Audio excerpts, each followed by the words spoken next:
Bonjour. Aujourd'hui, avec Didier Gachet, nous allons vous parler des évolutions liées aux installations classées pour la protection de l'environnement et au plan d'épandage. Débutons avec les installations classées, plus couramment appelées ICPE.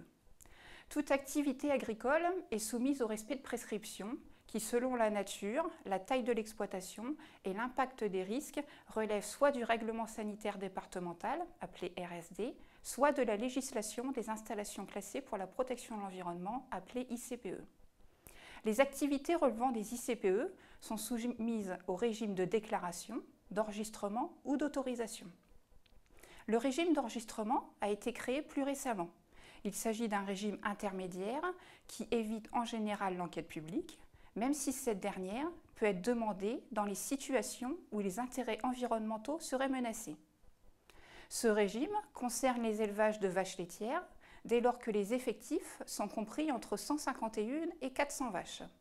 De bovins à l'engraissement pour des effectifs compris entre 401 et 800 animaux, ainsi que pour les éleveurs de porcs, de volailles ou les unités de méthanisation et les activités viticoles.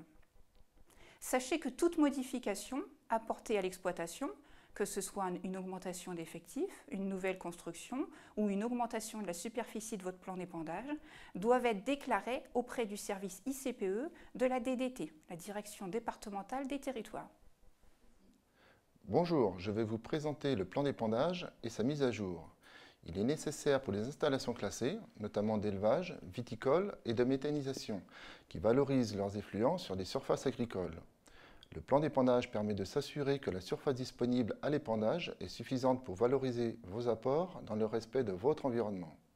Il comporte la cartographie et le détail des surfaces épandables, mais également les quantités d'effluents et d'azote à gérer ainsi que leur mode de gestion.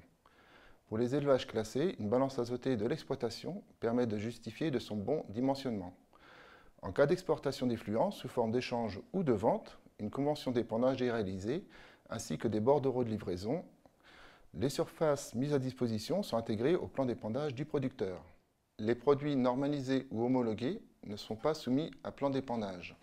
Néanmoins, comme tout produit azoté, ils doivent respecter les distances d'épandage vis-à-vis des points d'eau et l'absence d'apport sur certaines parcelles en pente. Le plan d'épandage doit être mis à jour régulièrement en fonction de l'évolution de vos surfaces, de vos apports et de la réglementation. Il est susceptible d'être contrôlé par la Direction départementale de la protection des populations, DDPP, et vérifié dans le cadre de la conditionnalité des aides PAC. La Chambre d'agriculture peut vous aider à le mettre à jour si nécessaire. Des assouplissements réglementaires ont été obtenus en 2013 pour certains fumiers vis-à-vis des tiers et en 2016 pour les exclusions pente. Ceux-ci pourront être pris en compte s'ils figurent dans votre plan d'épandage. Si vous souhaitez faire un point sur votre situation, la Chambre d'agriculture de l'Aisne propose de vous accompagner au plus près de chez vous. Des permanences sont donc organisées dans les bureaux décentralisés, à savoir à Saint-Quentin, Chauny, Soissons et Château-Thierry. Pensez à prendre rendez-vous auprès de notre secrétariat. Si vous êtes du Lannoy ou de Thiérache, vous pouvez contacter directement votre conseiller à Laon ou à la Capelle. À bientôt pour d'autres conseils en élevage.